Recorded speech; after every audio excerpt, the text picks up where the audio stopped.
நான் சொல்கிறேன், இவர் இசை அமைக்கிறது வரைக்கும் இசை எல்லாம் மொத்தமாக பாட்டு கேட்டு பாடலாக கேட்டுது.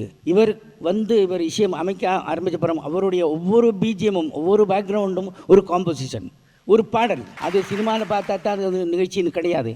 ஒன்றுமே இல்லாமல் கண்ணை முடின்னு கேட்டால் அது ஒரு தனி ஒரு பாடலாக ஒலிக்கும். எனக்கு பாராட்டுறதுக்கு நான் தகுதி இருக்கோ இல்லையோ, எங்களை சொல்லிட்டுனால தகுதி இருக்கு சொன்ன பாராட்ட தகுதி கிடையாது. ஆனால் நான் சொல்கிறேன், இசைக்குன்னு ஒரு பேரரசர் இருக்காருன்னா அது இவர். ஒரு ஃபோக் சாங் அதில் உள்ள ஆர்கெஸ்ட்ரேஷனை பார்த்தா அதில் ஸ்ருதி பேதம், ராகங்கள் மாறுறது, அந்த மடி கலையாமல் ராகங்கள் மாறுறது. இதில் என்ன நடக்கிற காரியமே இல்லை. அது எப்படி இதாக செஞ்சார்? அது பகவானாக கையில் எழுதி கொடுத்தாரு. காரணம் எனக்கு தெரியும்.